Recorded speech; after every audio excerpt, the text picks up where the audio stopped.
오늘은 수요 예배며 또 목장 예배로 드리시는 줄 압니다. 오늘은 여러분의 기도와 은혜 가운데 제가 미리 영상을 녹화하고 갔지만 그래도 사역이 지금쯤이면 아마 많이 정리가 되고 마무리됐을 것이라고 보여지고 귀국을 준비하는 중에 있으리라고 생각이 됩니다. 끝까지 잘 진행될 수 있도록 기도해 주시기를 바랍니다. 오늘부터 우리는 사순절에 들어갑니다. 사순절이라고 하는 것은 수는 10일, 열흘을 가리켜서 말합니다. 사수는 40일을 말하는 것이죠. 부활을 앞에 놓고 예수님의 고난과 순환을 기억하면서 경건생활에 힘쓰는 절기가 바로 사순절입니다. 그 40일인데 부활절 전 40일인데 주일은 이 사순절에 포함되지 않습니다. 주일은 사순절 고난보다 더 우선해서 하나님을 예배하는 그래서 고난의 날이 아니라 하나님 앞에 기쁨으로 예배하는 날이 되어지기 때문에 주일은 빼고 40일을 계산해야 됩니다. 그러다 보니까 실제적으로는 46일이 되고 그러면 항상 수요일부터 사순절이 시작이 됩니다. 오늘부터 사순절이고 전통적으로 이것은 성경적인 것은 아니고 신앙생활을 하다 보니까 더 경건한 신앙생활을 위해서 이와 같은 일들이 만들어졌다고 할 수 있겠습니다. 보통 예수님도 40일 금식을 했고 40일이라고 하는 것 그리고 예수님 부활 이후에 40일 동안 이 땅에 계시다가 승천하셨습니다.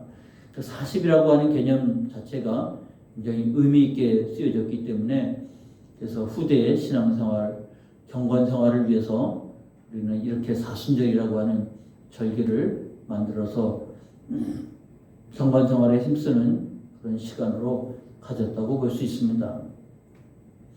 근데 보통 사순절 하면 전통적으로 복장도 화려한 것은 멀리하고 음식도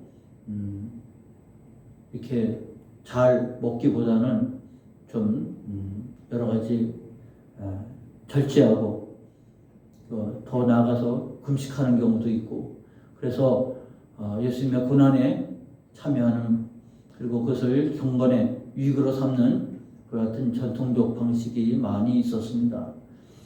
물론 이것도 지금도 계속 우리가 그렇게 할 수 있습니다. 그래서 사순절 정해놓고 할 수도 있고 또 부활절 앞두고 고난주간을 더 집중해서 우리가 그렇게 금식한다든지 이런 것을 할 수도 있습니다. 근데 경건 생활을 하는 데 있어서는 꼭 그렇게 절제하는 것도 있고 그것은 이제 우리가 평상시에 하는 것을 빼는 거죠. 줄이는 겁니다. 근데 사순절 잘 보내는 경건 생활에 힘쓰는 것은 오히려 플러스하는 방법도 있습니다. 오늘 그래서 본문 말씀을 통해서 우리가 주를 따르는 신앙, 사순절을 보내는 우리의 신앙의 자세를 다시 한번 말씀해 보려고 합니다. 본문에서 예수님께서 제자들에게 나를 따라오려거든 이렇게 말씀했습니다. 본문은 제가 21절부터 읽었는데 원래는 이제 13절부터 연결되어진 말씀이기도 합니다. 예수님께서 사람들은 인자를 누구라 하느냐 예수님께서 이 앞에 구약에 예언된 사역대로 메시아라면 이 땅에 와서 이와 같이 되어질 일들을 사람들에게 행했습니다. 사람들은 성경적인 것이 아니라 눈에 보이는 것을 따라서 환호는 했죠. 환호만 했지 그게 뭘 의미하는지를 잘 이해하지 못한 것 같습니다. 그래서 이제 예수님의 사역에 하나의 전환점이 왔는데 사람들이 인자를 누구라 하느냐 그랬을 때 사람들이 생각하고 있는 예수님의 이야기들을 하고 있죠. 그래서 더러는 세례요한, 더러는 엘리야, 어떤 이는 예레미야나 선지자 중에 하나라. 그랬으니 이것은 성경적으로 이해한 것이 아니라 자기들의 눈으로 본 대로 이해를 한 것이라고 말할 수 있습니다. 예수님께서 그 기적을 행하신 이유는 엘리야처럼 보이기 위해서, 예레미야나 선지자 중에 하나로 보이기 위해서 한 것이 아닙니다. 예언된 말씀 속에 선지자가 메시아가 오면 이러이러한 일들이 일어날 거라고 하는 말씀에 따라서 한 것입니다. 그러므로 인기를 얻겠다거나 사람들의 관심을 끌겠다고 한 일이 아니고 메시아가 오면 할 일들을 예수님께서 정확하게 한 것입니다. 그러나 그들은 예수님이 누군지 정확하게 알지 못했습니다. 제자들에게 너희는 나를 누구라 하냐고 물었을 때 베드로는 주는 그리스도시요 살아계신 하나님의 아들입니다. 바로 사람들에게 인자인 예수님이 누구냐고 물었을 때 이 대답이 나와야 되는데 사람들은 예수님에 대한 이해가 정확하지 않았던 것이죠. 베드로는 정확하게 주는 그리스도시고 살아계신 하나님의 아들입니다 라고 고백을 했습니다. 예수님이 칭찬했죠. 이를 내게 알게 한 이는 혈육이 아니요 하늘에 계신 내 아버지시라. 알게 한 이는 계시이기 때문에 그렇습니다. 이거는 그가 공부하고 분석하고 그래서 결론을 내린 게 아니고 알게 하신 것입니다. 그래서 우리의 신앙은 계시에 의해서 신앙생활을 하는 것이죠. 그래서 이거 알게 한 것은 혈육이 아니라 내가 공부 잘해서 똑똑해서 또 누가 알려줘서가 아니라 그것은 하늘에 계신 내 아버지께서 내게 계시하신 것이고 베드로가 깨달은 것입니다. 모든 제자들이 깨달은 것이죠. 그때 예수님께서 그를 칭찬하시기도 했지만 그런데 예수님께서 그것을 마치고 난 다음에 이제 이때로부터 오늘 읽은 본문 말씀이 시작하지 않습니까? 이때로부터 예수 그리스도께서 자기가 예루살렘으로 올라가 장로들과 대제사장들과 서기관들에게 많은 고난을 받고 죽음을 당하고 제3일에 살아나야 할 것을 제자들에게 비로소 나타내시니 예수님은 그를 위해서 오셨다는 사실을 잘 알고 있습니다. 그러나 이전에는 그런 말씀을 안 했어요. 왜냐하면 이해를 할 수가 없었기 때문에 이제 주는 그리스도시요 살아계신 하나님의 아들입니다라는 고백이 듣고 난 다음에 이제 예수님은 모든 대중을 위한 사역이 아니라 이제는 하나님이 맡겨주신 사명의 길을 십자가의 길을 걸어가려고 작정을 하셨습니다. 그리고 제자들에게 그것을 알려주신 거죠. 제자들도 그렇게 신앙 고백한 제자들도 이해하지 못했습니다. 베드로가 예수님을 붙잡고 항변하여 이르되 주여 그리 마옵소서 이 일이 결코 주께 미치지 아니하리이다. 주님 죽으시다니 말도 안 됩니다. 우리가 있지 않습니까? 베드로는 그렇게 생각을 했던 것 같습니다. 그런데 예수님께서는 그런 베드로를 책망하시면서 누구든지 나를 따라오려거든 자기를 부인하고 자기 십자가를 지고 나를 따를 것이라 그랬습니다. 예수님을 따르기 위해서 우리는 두 가지가 겸비해야 됩니다. 자기를 부인하고 베드로의 경우에 있어서 예를 들면 부인해야 할 것이 뭡니까? 베드로는 예수님을 붙들고 그리 마옵소서 이 일이 결코 죽게 미치지 아니할 것입니다. 굉장히 우국충정에 예수님에게 하는 말일 것 같습니다. 그런 환란이 오도록 우리가 가만히 있지 않을 것입니다. 예수님 절대 그런 일이 있지 않을 것입니다. 주님 그리스도시고 하나님의 아들인데 하나님의 아들에게 그런 일이 있을 리가 없습니다. 라고 말을 했지만 예수님은 그것을 어떻게 들었는지 아십니까? 오늘 본문 말씀 23절에 나오지 않습니까? 예수께서 돌이키시며 베드로에게 이르시되 사탄아 내 뒤로 물러가라. 너는 나를 넘어지게 하는 자로다. 내가 하나님의 일을 생각하지 아니하고 도리어 사람의 일을 생각하는도다. 예수님을 넘어지게 한 자라는 것은 예수님은 그를 위해서 오셨는데 우리가 지난주에 들은 것처럼 어린 양 일찍이 죽임을 당하고 보혈을 흘려 모든 만민 백성들을 구원해서 하나님께 드리고 그래서 그들이 하나님 앞에 예배하고 찬송하는 이 거룩한 구원의 역사를 이루기 위해서 오셨고 그 길을 걸어가시는데 베드로가 그것을 알 리가 없죠. 그리고 주를 말교하지만 예수님이 보실 때 사탄아 내 뒤로 물러가라 그랬고, 그것은 마치 예수님 광야에서 시험 받을 때 사탄이 와서 유혹한 것과 똑같이 보여집니다. 너는 내게 절하라. 그럼 내가 천하 만국을 영광을 내게 주리라. 그런 시험을 하지 않았습니까? 베드로의 우국충정이 아니라 이것은 예수님을 넘어지게 하는 것이고, 내가 하나님의 일을 생각하지 않고 사람의 일을 생각한도다. 그랬으니 부인한다는 말이 뭘 의미하는지 아시겠습니까? 하나님의 일을 생각하지 않고 사람의 일을 생각하는 것은 자기를 부인하는 것이 아니죠. 자기가 살아나는 것이 살아있는 겁니다. 그런데 자기를 부인하는 것은 내가 아니라 하나님의 뜻이 우선해야 되는 것이죠. 흔히 비유로 말합니다. 우리가 김장 담글 때 배추를 절이지 않습니까? 절여지지 않으면 싱싱하면 김장을 담글 수가 없잖아요. 소금을 넣어서 절여서 물기를 빼고 부들부들해야 이제 김장을 담글 수가 있는 것입니다. 어쩌면 자기를 부인한다고 하는 것은요, 자기가 살아있고 내가 주인이고 나를 위해서 살아가려고 하면 그는 하나님 앞에 하나님의 일은 뒷전으로 밀릴 수밖에 없습니다. 그러면 주를 따를 수가 없는 거죠. 자기를 부인하는 것은 내가 아니고 나의 주인은 주님이십니다. 내 뜻대로 마옵시고 아버지 뜻대로, 뜻이 하늘에서 이루어진 것처럼 땅에서도 이루어지이다. 그렇게 기도하는 것, 그게 신앙생활하는 것, 그게 바로 부인하는 것입니다. 근데 우리도 기도 생활하다 보면 어느 틈에 슬그머니 자기 부인이 아니고 자기 사는, 자기 중심의 신앙생활, 기도생활을 할 때가 많지 않습니까? 언제나 우리는 나를 부인하는 일들이 되어야 됩니다. 내 뜻대로 마옵시고 아버지 뜻대로. 예수님도 그런 삶을 본을 보이시지 않았습니까? 우리를 하여금 주를 따르기 위해서는, 주님 가신 길을 걷기 위해서는 주님처럼 살아야 되지 않겠습니까? 자기를 부인하는 일이 되어야 합니다. 뿐만 아니라 여기 말씀은 자기 십자가를 지고 나를 따를 것이라 그렇게 말씀하고 있지 않습니까?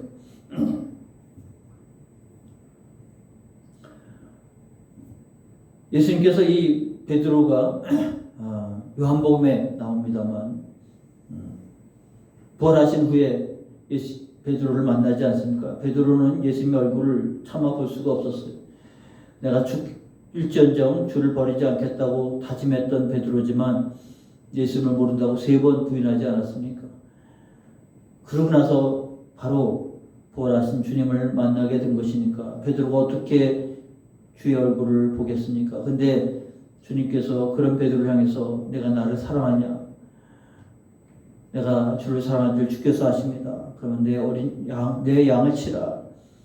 베드로를 회복시키지 않습니까? 그러면서 내가 나를 따르려면 나를 사랑해야 되는 것이죠. 내가 나를 사랑하냐? 이 모든 것보다, 모든 사람보다 사랑하냐?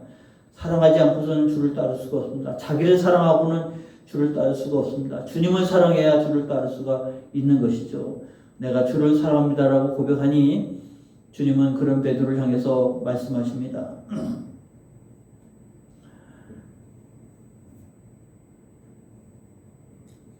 요한복음 21장 19절에 그렇게 말합니다. 내가 진실로 진실로 내게 이르노니 내가 젊어서는 스스로 띠뛰고 원하는 곳으로 다녔거니와. 그렇죠. 베드로는 젊어서는 스스로 띠뛴다는 것은 유대인들의 복장은 말하자면 긴 원피스와 같은 복장 아닙니까? 근데 그들이 일하든지 활동을 하기 위해서는 이것을 치마 같은 것을 걷어 올려서 허리띠를 묶습니다. 그래야 활동성이 있으니까요. 그래서 스스로 띠를 띈다는 것은 이제 활동한다, 움직인다는 그런 뜻이죠. 자기가 자기를 위해서 그렇게 살았던 베드로입니다. 그래서 내가 젊어서는 스스로 띠뛰고 원하는 곳으로 다녔거니와 늙어서는 내 팔을 벌리리니 남이 내게 띠띠우고 원하지 아니한 곳으로 데려가리라. 이 말씀을 하시면 베드로가 어떠한 죽음으로 하나님께 영광을 돌릴 것을 가르치십니다. 요한이 이것을 기록합니다. 왜냐하면 요한은 늦게까지 죽음을 당하지 않고 지난주에 우리가 살폈던 요한계시록을 기록한 사람 아닙니까? 그렇기 때문에 이 모든 것을 다 기록할 수 있었던 사람이 요한입니다. 베드로의 이야기도 기록할 수 있었던 것이죠. 주님께서 베드로에게 말씀한 것처럼 내가 젊어서는 스스로 띠뛰고 원하는 곳으로 다녔지만 이제는 그것은 주님을 따르는 길이 아니고 주님을 따를 수 없는 길이죠. 자기 십자가를 진다는 것은 이제는 내 주인은 주님이십니다. 나를 부인하고 내 주인 되심을 주님이심을 인정하고 고백할 때 주님의 뜻대로 주의 부름대로 따라 나가는 것, 그러지 않고서는 주를 따를 수가 없는 것이죠. 이것은 사순절에 있어서 우리가 주를 따르는 신앙을 다시 생각하고 회복하는 기회로 삼는 것입니다. 그래서 자기 부인을 위해서 우리는 절제를 하는 것이죠. 금식도 할 수 있고 뭐 여러 가지 방법으로 우리는 절제합니다. 그래서 어떤 그 전통적인 방법은 구체적으로 어떤 음식을 안 먹는 거죠. 예를 들면 무슨 고기를 안 먹는다든지 이렇게 절제를 하는 겁니다.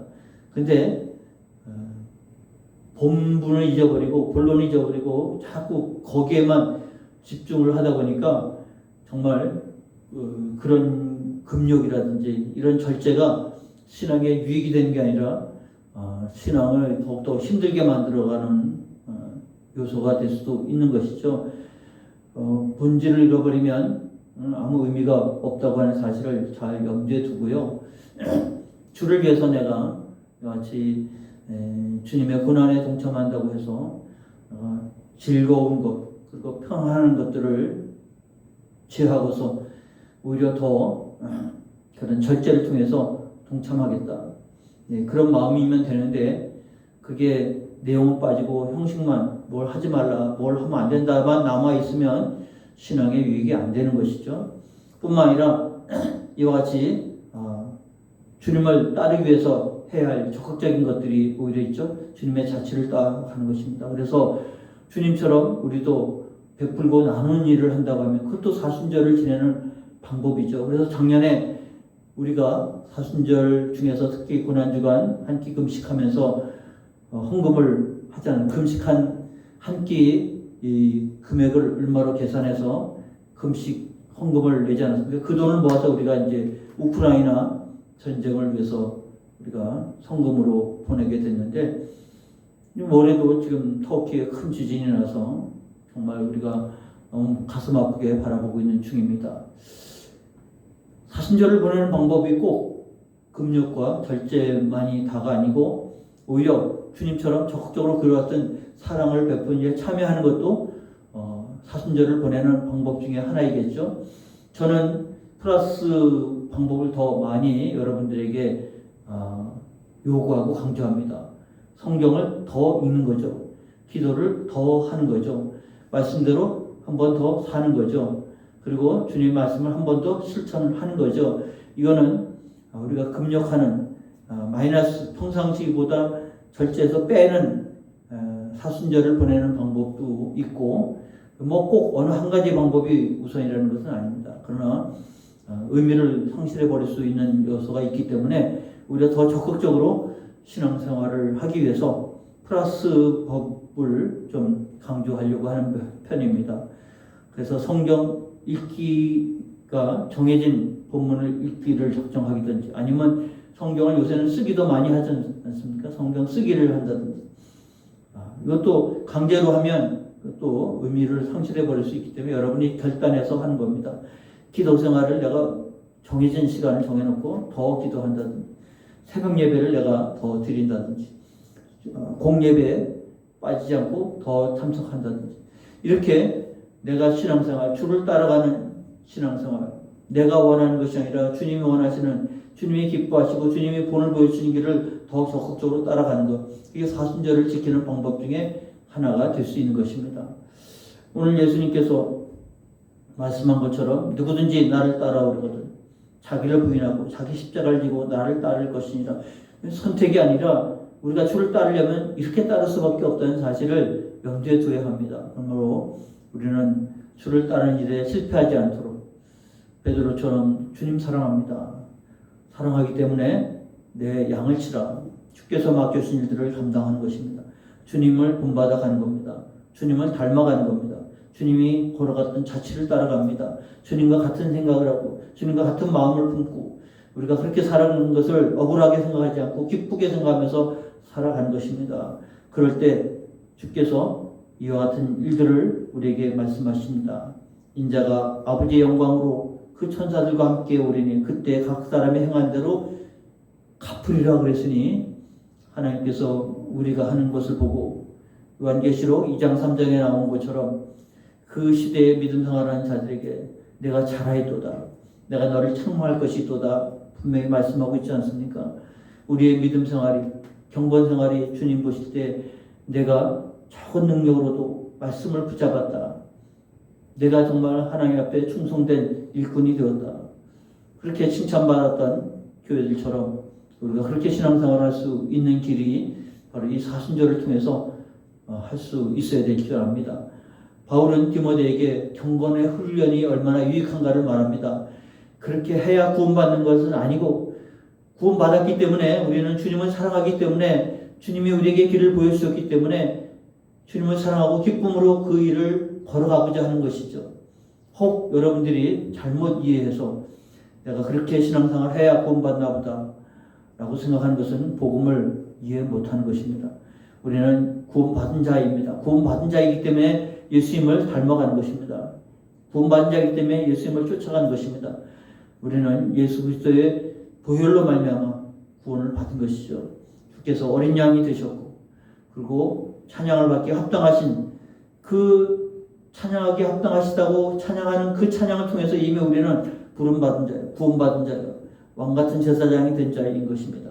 그러므로 우리는 주님을 기쁘시게 하기 위해서 이와 같이 주님을 닮아가려고 힘쓰는 사순절이 되도록 하기 위해서 여러분이 기도하면서, 그리고 작정하면서, 결단하면서 주님을 기뻐하시는 일들을 감당해 가시기를 바랍니다.